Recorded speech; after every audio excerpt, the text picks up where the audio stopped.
নমস্কার। যুক্তি তর্ক সঙ্গে অর্কয় আপনাদের স্বাগত। আপনাদের সঙ্গে আমি অর্কপ্রভ সরকার। বৃহস্পতিবার সবথেকে বড় খবর সেটা হলো সুপ্রিম কোর্টের বেঞ্চ বলেছে যে ইলেকটোরাল বন্ড অসাংবিধানিক। 2005 সালের তথ্যের অধিকার আইনে কেউ তো জানতে চাইতেই পারে কোন রাজনৈতিক দলকে কে বা কারা বা কোন গোষ্ঠী চাঁদা দিচ্ছে। ইলেকটোরাল বন্ড ব্যাপারটা এমন যে পরিচয়, নাম সবকিছু গোপন রাখার বন্দোবস্ত আছে। সেটা তথ্যের অধিকার আইনের পরিপন্থী এবং অসাংবিধানিক। কেন্দ্রীয় সরকার অনেক রকম যুক্তি দিয়ে ইলেকটোরাল বন্ডের বৈধতা যাতে সুপ্রিম কোর্ট মেনে নেয় তা চেষ্টা করেছিল, কিন্তু পারেনি। মোদী সরকারের কাছে এটা বড় ধাক্কা। তবে শুধু ইলেকটোরাল বন্ডস যে বিজেপি লাভবান হয়েছে তা নয়, তো আমাদের রাজ্যে তৃণমূল কংগ্রেসও ইলেকটোরাল বন্ডের মাধ্যমে প্রভূত অর্থ উপার্জন করেছে। তাই সব রাজনৈতিক দলই কম বেশি ইলেকটোরাল বন্ডের মাধ্যমে উপকৃত হয়েছে, সেটা নিয়ে কোনো সন্দেহের অবকাশ নেই। নির্বাচনের আগে মোদী সরকারের কাছে এটা একটা ধাক্কা। দেখুন, কৃষক আন্দোলন 2 বছর আগেও হয়েছিল। বিতর্কিত কৃষি আইন প্রত্যাহার করে নেন মোদীজি। তিনি প্রথমে অনমনীয় ছিলেন, কিন্তু শেষ পর্যন্ত দলের অন্য নেতারা তাকে বলেছিলেন যে ইলেকটোরাল ডিব্যাকল হতে পারে। শেষ পর্যন্ত প্রত্যাহার করে নেন। তারপরেই উত্তরপ্রদেশের বর্ষিল বিজেপি রমরম করে দ্বিতীয়বারের জন্য ক্ষমতায় আসে, 35 বছরের ট্র্যাডিশন ব্রেক করে। এখন যে দাবিগুলো করা হচ্ছে যে সমস্ত ফসলের জন্য এমএসপি ঘোষণা করতে হবে, যারা কৃষক আন্দোলনের জন্য গ্রেপ্তার হয়েছিলেন তাদেরকে মুক্তি দিতে হবে, লখিমপুর খেরি অঞ্চলে অজয় সিং টেনিকে মন্ত্রিসভা থেকে বরখাস্ত করতে হবে, ইত্যাদি ইত্যাদি। স্বামীনাথনকে ভারতরত্ন দেওয়া হয়েছে, মরণোত্তর ভারতরত্ন, কিন্তু তিনি যে মিনিমাম সাপোর্ট প্রাইসের সূত্র দিয়েছিলেন সেটা অনেকেই মানেননি, অনেক সরকার মানেননি বলে অভিযোগ। এখন কিছু কিছু ফসলের ক্ষেত্রে এমএসপি রয়েছে, কিন্তু সব কিছুতে এমএসপি গ্যারান্টি করতে গেলে সরকারের প্রতি বছর 10 থেকে 12 লক্ষ কোটি টাকা খরচ হবে।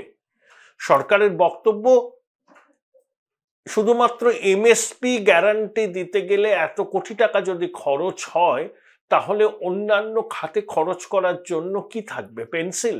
পরিকাঠামো খাতে লগ্নি বন্ধ হয়ে যাবে।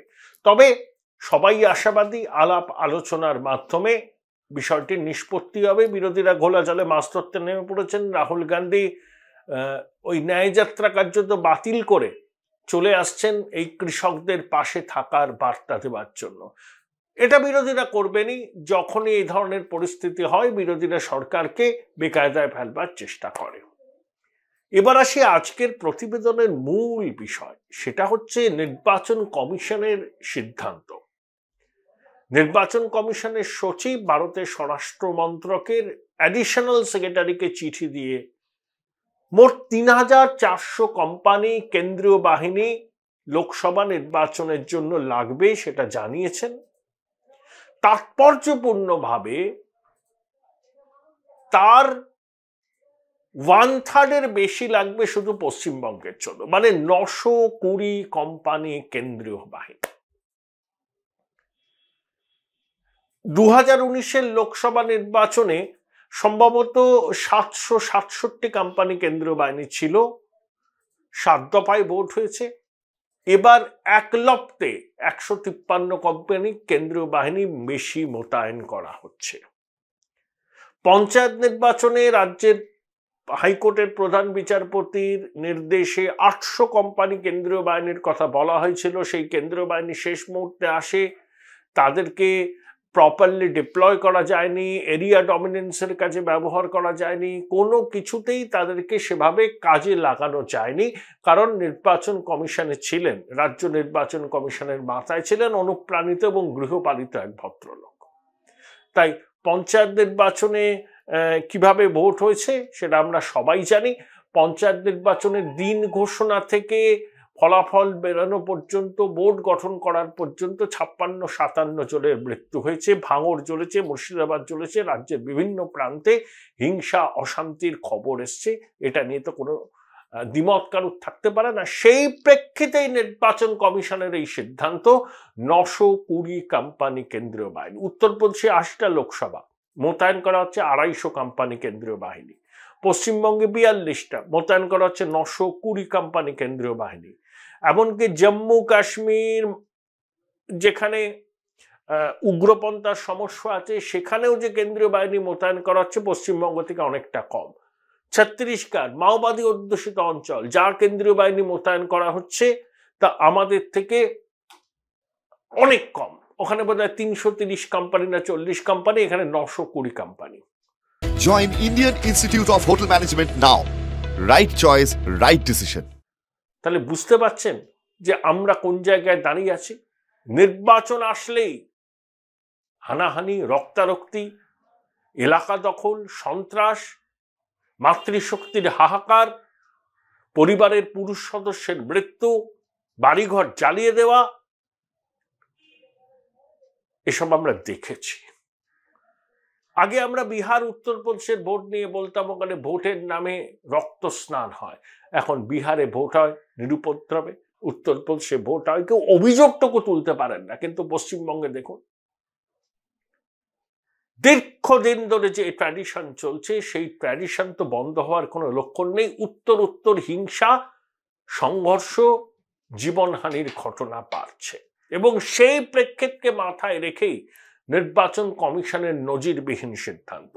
শাসক দল অবশ্যই এই সিদ্ধান্তকে স্বাগত জানাতে পারবে না, কারণ নির্বাচনের সময় শাসক দলের মদতপুষ্ট বাহুবলীরা রাজ্যের বিভিন্ন জায়গায় মানুষকে যে গণতান্ত্রিক অধিকার প্রয়োগ করতে বাধা দেয়, এই রকমের অভিযোগ বুড়ি বুড়ি ওঠে। আবার রাজনৈতিক সংঘর্ষে শাসক দলের সমর্থক কর্মীর মৃত্যুও হয়। প্রশাসন বন্ধ করতে পারে না রক্তপাত। তবে নির্বাচন কমিশনকে এটা মাথায় রাখতে হবে, শুধু কেন্দ্রীয় বাহিনীর সংখ্যা বাড়ালে হবে না, নির্বাচনের অনেক আগে থেকে তাদের এলাকায় পাঠাতে হবে। গ্রামে গ্রামে রুট মার্চ, তাদেরকে ডিপ্লয় করা, মানুষের আস্থা পেরানো। শুধু বুথকে ম্যানেজ করলেই হবে না। অনেক সময় দেখা যায় গ্রামে রাত্রিবেলা ঢুকে হারমাদরা গ্রামবাসীদের ভয় দেখায় যে ভোট দিতে যাবেন না। অধিকাংশ ক্ষেত্রে বিরোধী দলের সমর্থক যে গ্রামগুলোতে থাকেন, সেই গ্রামগুলোতে এই ধরনের ঘটনা ঘটার অভিযোগ ওঠে। তাহলে গণতন্ত্রের শ্রেষ্ঠ উৎসবে সাধারণ মানুষের মনে ভয়হীন পরিবেশ যাতে বজায় থাকে, তার দায়িত্ব নির্বাচন কমিশনের। তাই গ্রামের অলিতে গলিতে, মাঠে, আলের খেতে যেন ভারী বুটের আওয়াজ মানুষ শুনতে পায়। শুধু গ্রাম বলবো না, শহরাঞ্চলেও হয়, শহরে হয়, খাস কলকাতায় হয়, চাপা সন্ত্রাস হয়,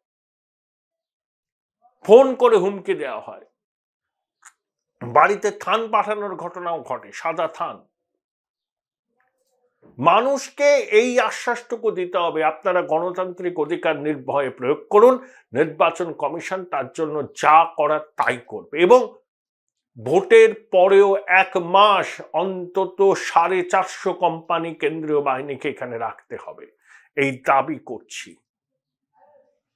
নির্বাচনের আগে থেকে নির্বাচনের পরে, অর্থাৎ 2 মাস ব্যাপী কেন্দ্রীয় বাহিনীর মোতায়েন এই রাজ্যে থাকতে হবে। কারণ আমরা ঘরপোড়া গরু, সিঁদুরে মেঘ দেখলে ডরাই। আমাদের অনুপ্রাণিত গৃহপালিত রাজ্য নির্বাচন কমিশনার যেভাবে কেন্দ্রীয় বাহিনীর ব্যবহার করেছিলেন, তাতে কেন্দ্রীয় বাহিনী আসা না আসা দুটোই সমান। তাদের জন্য পরিকাঠামো পর্যন্ত ব্যবস্থা করা হয়নি, ভোটের দিন পর্যন্ত তারা নির্দিষ্ট জায়গায় যেতে পারেননি।